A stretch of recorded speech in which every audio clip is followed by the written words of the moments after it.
Bianca sortit précipitamment de la chambre avec son bébé dans les bras, dévastée, alors qu'elle s'approchait de son mari, qui était sur le point de partir au travail.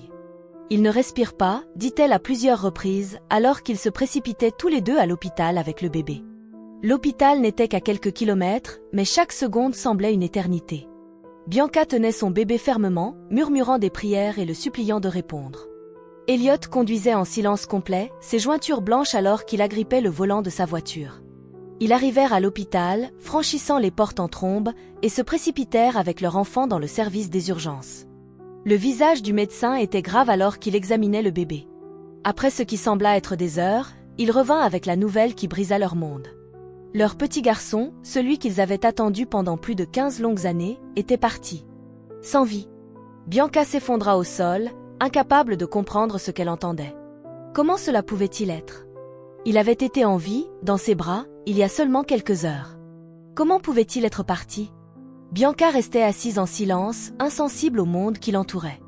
La salle d'hôpital semblait suffocante, avec l'odeur stérile de l'antiseptique et le bourdonnement lointain des machines médicales remplissant l'air. Elle jeta un coup d'œil au lit où son bébé gisait maintenant, sans vie. Son cœur souffrait de manière qu'elle ne pouvait pas décrire. Cela aurait dû être un moment de joie, de célébration, pourtant elle était là, pleurant la perte d'une vie qui avait à peine commencé.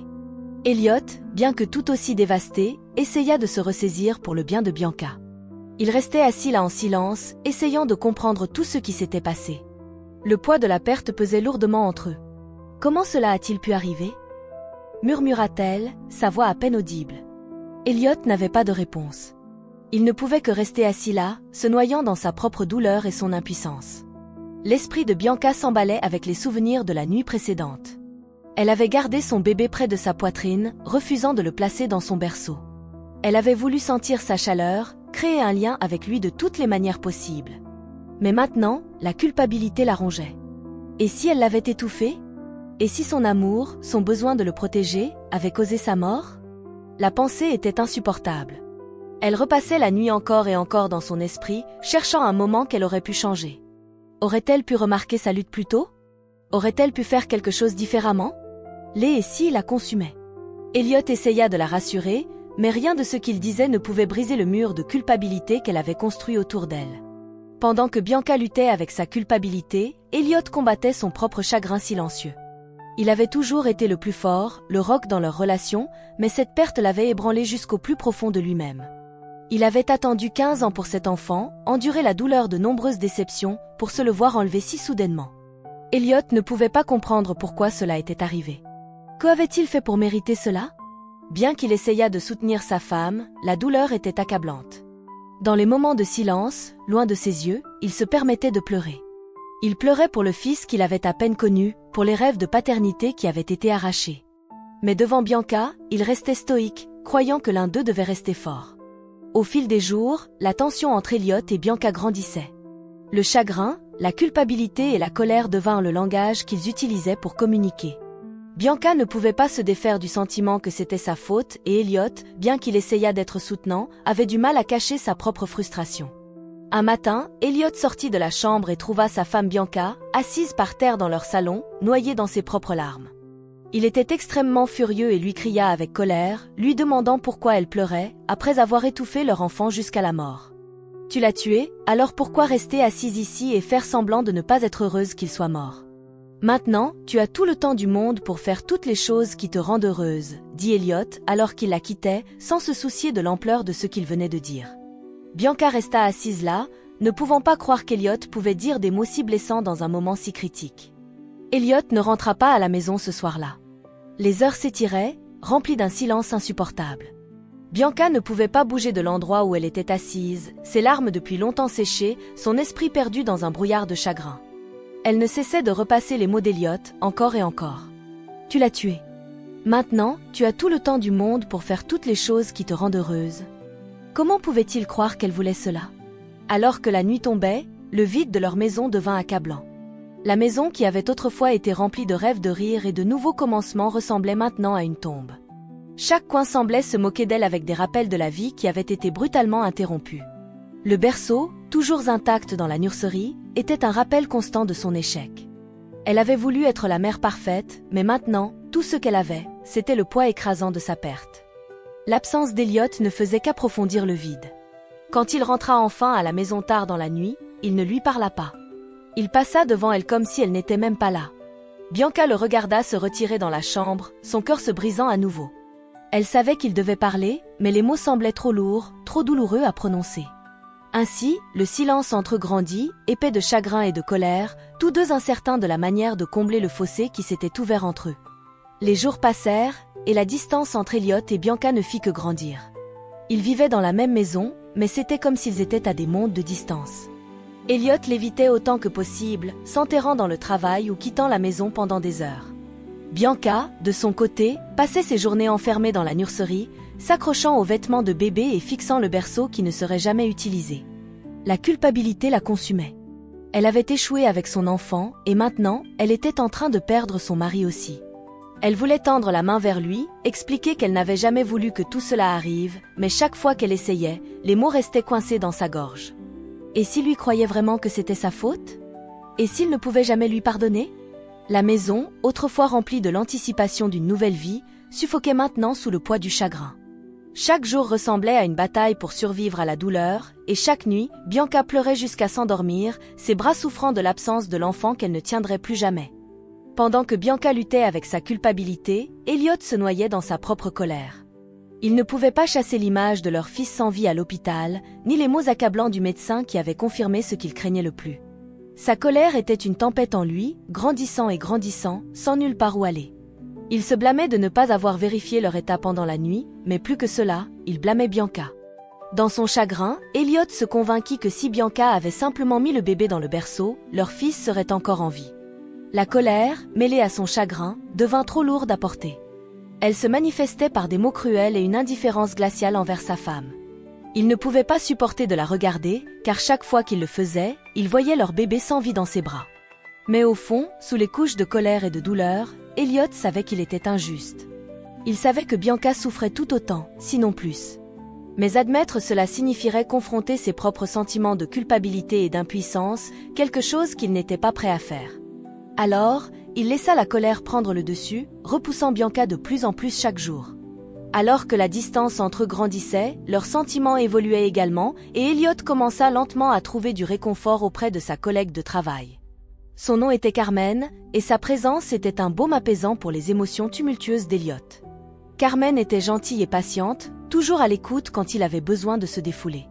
Au début, ce n'était que des conversations informelles pendant les pauses déjeuner, mais alors qu'Elliot s'éloignait de plus en plus de Bianca, il commença à compter de plus en plus sur les paroles réconfortantes de Carmen. Elle le comprenait de manière qu'il sentait que Bianca ne pouvait plus. Lentement, ce qui avait commencé comme des discussions inoffensives se transforma en quelque chose de plus profond. Un soir, après une journée particulièrement épuisante, Elliot se retrouva dans l'appartement de Carmen. Il n'avait pas prévu d'y aller, mais ses pieds l'avaient conduit à sa porte sans trop y penser. Elle l'accueillit avec sa chaleur habituelle, lui offrant un verre de vin alors qu'il parlait. Le poids de sa culpabilité et de son chagrin était lourd sur ses épaules, et plus il parlait, plus il sentait les murs autour de son cœur s'effondrer. Carmen se pencha plus près, sa main touchant doucement son bras, et pendant un bref instant, Elliot oublia la douleur, la colère et Bianca. Il oublia tout alors qu'il se laissait aller dans l'étreinte de Carmen. Une chose en entraîna une autre, et Elliot se retrouva à passer la nuit avec Carmen. Tout semblait si mal et si bien en même temps. Elliot se sentait si coupable de la douleur que cela causerait à sa femme, mais le bonheur qu'il ressentait dans son cœur était quelque chose qu'il n'avait pas ressenti depuis très longtemps. Carmen semblait si parfaite pour lui, et il se surprit à désirer sa présence de plus en plus alors que les jours passaient. Ce qui avait commencé comme une seule nuit de réconfort devint rapidement une liaison dont Elliot ne pouvait plus se détacher. Il savait que c'était mal, qu'il trahissait Bianca encore plus, mais dans les bras de Carmen, il ressentait un sentiment de paix fugace qu'il n'avait pas éprouvé depuis des mois. Carmen, de son côté, s'était attachée à Elliot. Elle avait toujours admiré sa force et son dévouement au travail, mais maintenant, le voyant vulnérable et perdu, elle se sentait encore plus attirée par lui. Elle n'avait pas prévu que les choses aillent si loin, mais alors que le temps passait, leur lien se renforçait. Bientôt, ils se voyaient régulièrement en dehors du travail, Elliot passant plus de nuits dans l'appartement de Carmen que chez lui. Plusieurs semaines plus tard, tout changea. Carmen ne se sentait pas bien depuis quelques jours. Au début, elle avait mis cela sur le compte du stress, mais alors que les symptômes persistaient, elle commença à soupçonner quelque chose de plus. Avec une anxiété croissante, elle décida de faire un test de grossesse. Son cœur battait la chamade alors qu'elle attendait le résultat, et quand les 2 lignes apparurent sur le test, confirmant sa pire crainte, son esprit sombra dans la panique. Elle était enceinte. La réalisation la frappa comme un raz-de-marée.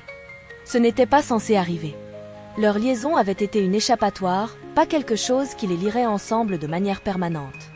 Carmen ne savait pas comment annoncer la nouvelle à Elliot, et plus important encore, elle craignait comment cela affecterait son mariage déjà fragile. Elle portait son enfant, et il n'y avait plus moyen d'échapper aux conséquences maintenant. Quand Carmen trouva enfin le courage de le dire à Elliot, ils étaient à nouveau dans son appartement, leur lieu de rencontre habituel. Sa voix tremblait alors qu'elle parlait. « Elliot, j'ai quelque chose à te dire. Je suis enceinte ?» Le silence qui suivit fut assourdissant. Elliot la fixa, son visage pâle, son esprit luttant pour comprendre ce qu'elle venait de dire. « Quoi? Comment ?» bégaya-t-il, bien qu'il connût la réponse. La panique monta en lui. Son cœur battait à tout rompre alors qu'il pensait à Bianca, à l'état de leur mariage. Et maintenant ça? Son aventure avait été une terrible erreur, et maintenant il y avait un enfant impliqué. La culpabilité qui couvait sous la surface explosa en une peur et un regret complet. Elliot s'effondra sur une chaise, la tête dans les mains. Cela ne peut pas arriver, Carmen. Je ne sais pas quoi faire, murmura-t-il, sa voix empreinte de désespoir. Les yeux de Carmen se remplirent de larmes. Je ne l'avais pas prévu non plus, Elliot. Mais maintenant, nous devons trouver une solution. Nous ne pouvons pas ignorer cela. Il y a un bébé en route. Submergé par la culpabilité, Elliot ne pouvait plus se cacher de la vérité. Le poids de sa trahison était trop lourd à porter. Il savait qu'il devait tout avouer à Bianca, mais la pensée de lui briser le cœur à nouveau le terrifiait. Elle avait déjà tant souffert avec la perte de leur bébé, et maintenant il devait lui dire qu'il n'avait pas seulement été infidèle, mais qu'il avait engendré un enfant avec une autre femme. Les jours passèrent, et Elliot luttait pour savoir comment confronter sa femme. Bianca, bien que toujours submergée par le chagrin, remarqua la distance croissante entre eux. Elle avait essayé de tendre la main vers lui, de combler le fossé entre eux, mais quelque chose semblait différent. L'éloignement d'Elliot n'était plus seulement lié à leur perte commune, c'était comme s'il cachait quelque chose. Un soir, après qu'Elliot soit rentré plus tard que d'habitude, Bianca le confronta. « Elliot, que se passe-t-il? Tu as été si distant, plus que d'habitude. Je sais que nous souffrons tous les deux, mais j'ai l'impression que tu me caches quelque chose. » Le cœur d'Elliot battait dans sa poitrine. Il ne pouvait plus garder le secret. « Bianca, il y a quelque chose que je dois te dire, » commença-t-il, la voix tremblante. « J'ai fait une terrible erreur. J'ai vu quelqu'un d'autre. » Il fit une pause, regardant le choc et la douleur envahir son visage. « Elle est enceinte ?» La pièce devint silencieuse. Le visage de Bianca perdit toute couleur alors que les mots s'imprégnaient. Ses pires craintes étaient confirmées. Elle fixa Elliot, son esprit en ébullition. C'était comme si le sol sous ses pieds avait été arraché. Après tout ce qu'ils avaient traversé, c'était le coup final. Bianca était si amère d'entendre cela. Elle s'enferma dans sa chambre et pleura toutes les larmes de son corps. Bianca ne pouvait pas croire que l'homme avec qui elle avait construit sa vie, l'homme avec qui elle avait partagé les moments les plus profonds de son chagrin, l'avait trahie de manière si cruelle. Son cœur était brisé en 1 million de morceaux, et le poids de la trahison écrasait son âme. Les jours passèrent, et Bianca évitait Elliot, lui parlant à peine. Elle s'enferma dans son chagrin et sa douleur, refusant de confronter la réalité de la situation. Elliot, de son côté, se noyait dans la culpabilité et la confusion. L'aventure avec Carmen, qui avait commencé comme un moyen d'évasion, était devenue un cauchemar dont il ne pouvait pas facilement se réveiller. Puis, tout prit une tournure étrange lorsque la mère d'Elliot vint leur rendre visite. Elle remarqua la tension entre son fils et sa femme et ne put s'empêcher de leur demander pourquoi. Bianca s'effondra en larmes et raconta la douleur et la trahison qu'elle avait endurée, l'aventure de son mari et la grossesse de sa maîtresse. Choquée par la nouvelle, la mère d'Elliot demanda à savoir qui était cette femme. Elle était ravie d'apprendre la grossesse et se réjouissait à l'idée d'avoir un autre petit enfant. Bianca ne pouvait pas croire ce qui se passait. Sa belle-mère, qu'elle croyait avoir ses meilleurs intérêts à cœur, était maintenant ravie d'apprendre qu'une autre femme portait l'enfant de son fils. Elle parla à son fils Elliot, lui conseillant d'épouser la femme enceinte de son enfant, disant qu'aucun de ses petits-enfants ne serait étiqueté comme bâtard. Elliot, déchiré entre sa culpabilité et la position ferme de sa mère, ne trouvait pas les mots pour répondre. Sa femme Bianca, toujours submergée par le choc et le désespoir, pouvait à peine croire ce qui arrivait à sa vie. La pensée que la maîtresse de son mari, Carmen, emménage dans leur maison lui donnait l'impression d'étouffer, comme si sa dernière prise sur son mariage lui échappait. Mais Mama Elliot était implacable. En quelques jours, Carmen emménagea chez Elliot et Bianca, sous prétexte qu'elle avait besoin de soins appropriés pendant sa grossesse. La mère d'Elliot prit le contrôle total, et Bianca se retrouva de plus en plus isolée dans sa propre maison. Son mari avait une maîtresse qui vivait maintenant chez elle, et Bianca regardait avec incrédulité sa belle-mère s'occuper de la maîtresse de son fils, sans se soucier de l'effet que cela avait sur sa belle-fille Bianca, qui n'avait toujours pas surmonté la mort de son enfant. Voir Carmen dans sa maison lui rappelait constamment ce qu'elle avait perdu. Bianca essayait de tout son possible de l'ignorer, mais Carmen avait toujours un moyen de l'atteindre. Un matin, Bianca se réveilla pour réaliser que la nurserie de son bébé avait été vidée. Carmen avait emballé tous les articles pour bébé dans une boîte et les avait brûlés, disant que les objets occupaient l'espace dont elle avait besoin pour installer la nurserie de son propre bébé.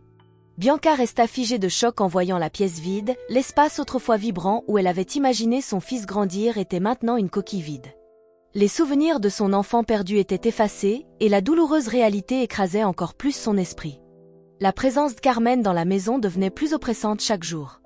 Mama Elliot soutenait chaque décision de Carmen, et bientôt, Carmen commença à agir comme si elle était la véritable épouse de la maison.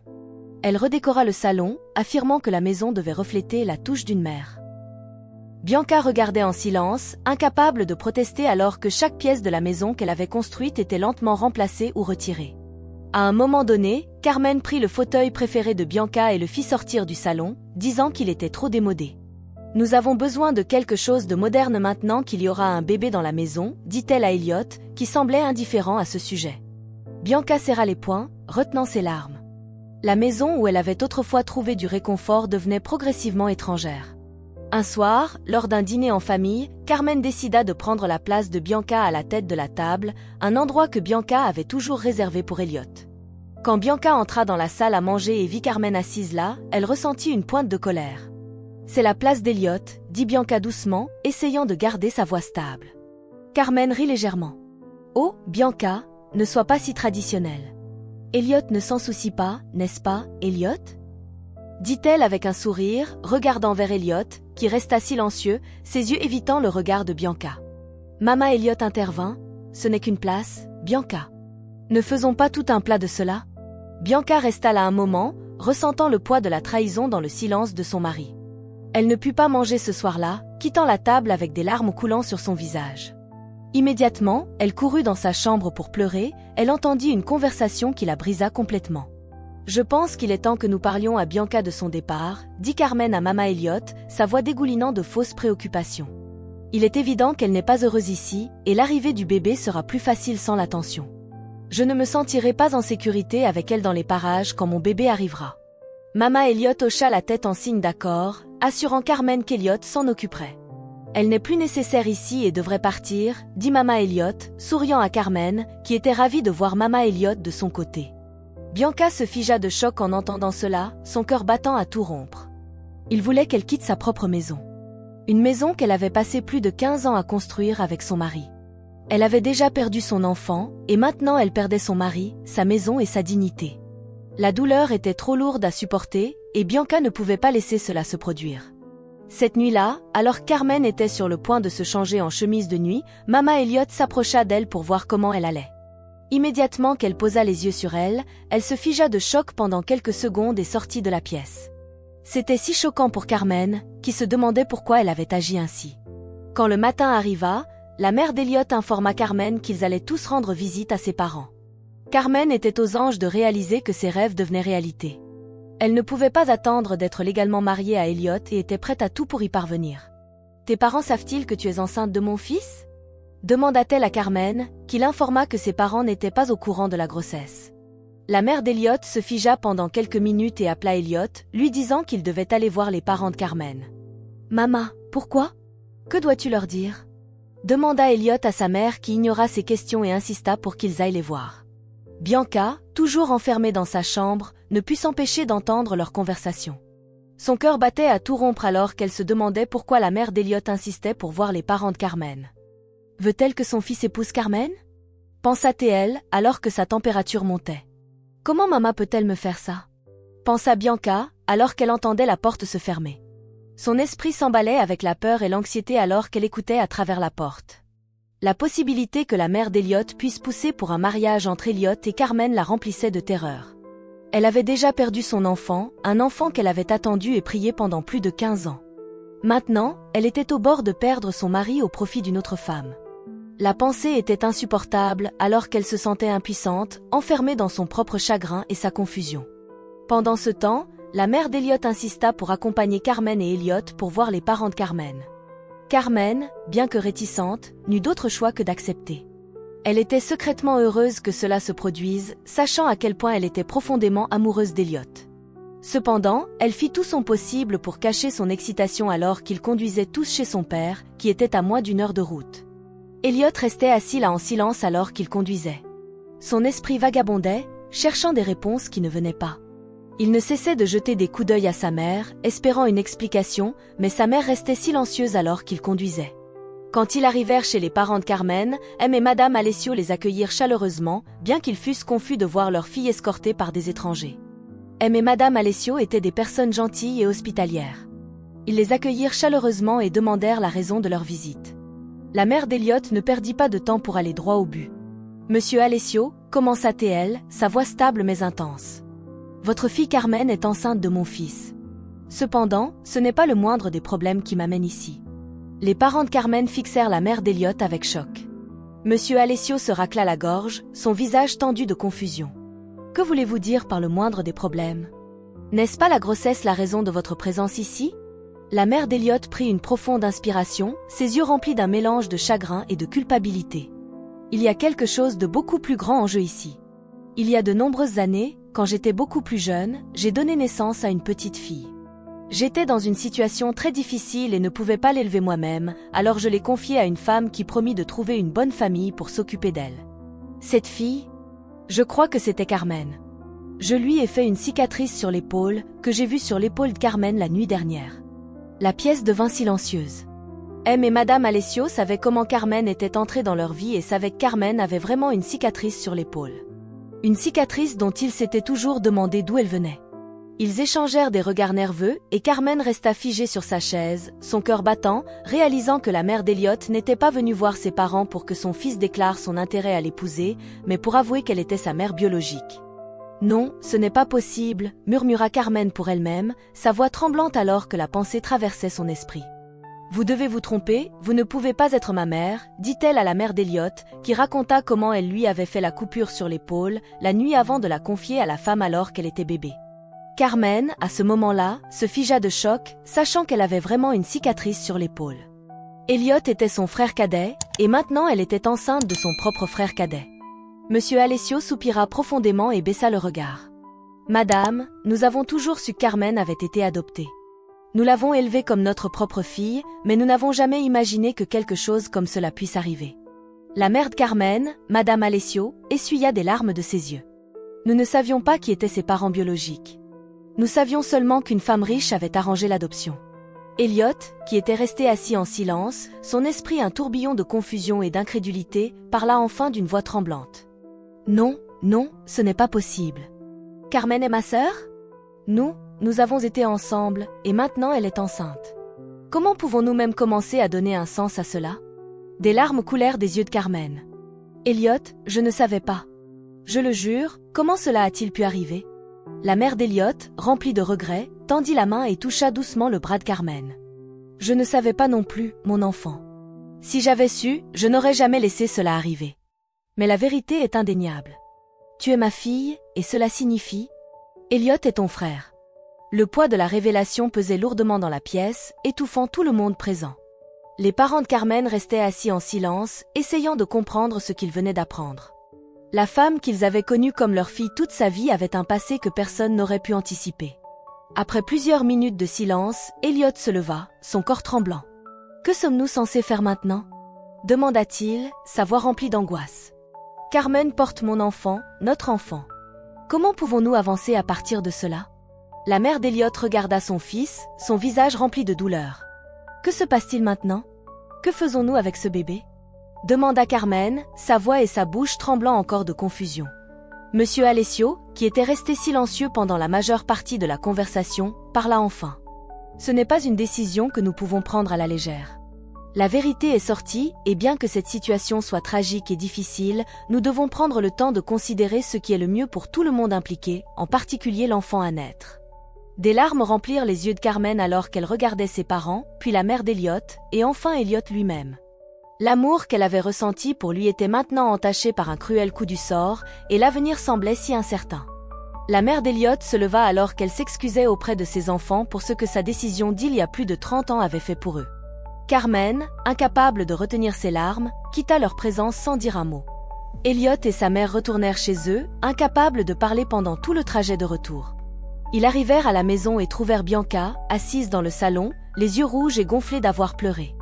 Elle avait attendu le retour d'Elliot, espérant une résolution, une explication qui donnerait un sens au chaos qu'était devenu sa vie. Quand Elliot et sa mère entrèrent, la tension dans la pièce était palpable. Ils restèrent assis en silence complet, essayant toujours de comprendre tout ce qui s'était passé. Bianca sentait que quelque chose n'allait pas. Elle demanda à son mari, qui éclata en sanglots et lui raconta toute l'histoire. Bianca ne pouvait pas croire tout ce qu'elle entendait. La maîtresse de son mari était sa sœur ? Bianca porta la main à sa bouche, essayant de contenir son choc, des larmes coulant sur son visage. « Comment cela a-t-il pu arriver ?» cria-t-elle, son corps tremblant sous le poids de tout cela. Après tout ce que nous avons traversé, après avoir perdu notre bébé, comment cela a-t-il pu nous arriver? Bianca cria de désespoir.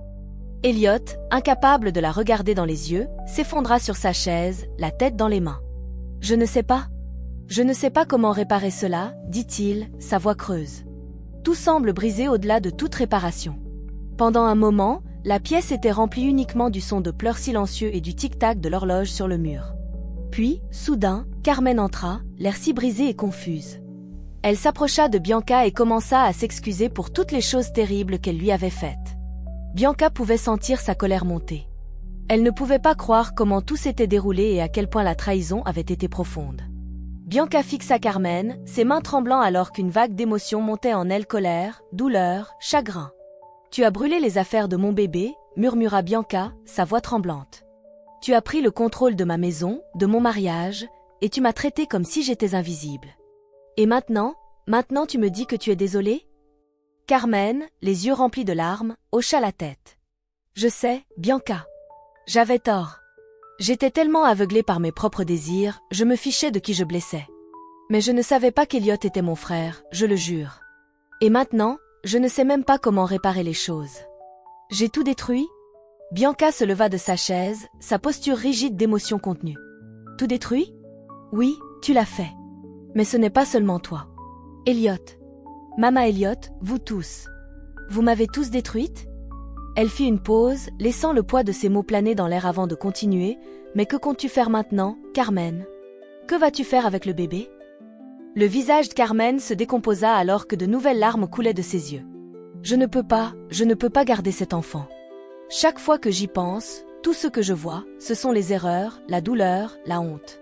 Comment puis-je élever un enfant qui me rappellera toujours ce cauchemar? Je pourrais avorter. Je ne vois pas d'autre solution. » Les yeux de Bianca brillèrent de colère, et elle fit un pas en avant, sa voix ferme et résolue. « Non, tu ne feras pas cela, Carmen. Cet enfant est innocent. Il n'a pas demandé à naître dans ce désordre, et il ne mérite pas d'être rejeté comme s'il était une erreur. » Elle pointa vers Carmen, sa voix s'élevant. « Tu n'es peut-être pas prête à aimer cet enfant, mais moi, je le ferai. Je prendrai soin du bébé comme si c'était le mien. Tu m'entends ?» Carmen la fixa, choquée par les paroles de Bianca. Tu ferais cela? Après tout ce que je t'ai fait? Tu élèverais cet enfant? L'expression de Bianca s'adoucit, bien que la douleur dans ses yeux demeura. Oui, je le ferai. Parce que cet enfant ne mérite pas de payer pour tes péchés. J'ai déjà perdu un enfant, Carmen. Je ne peux pas laisser une autre vie être jetée parce que tu as fait des erreurs.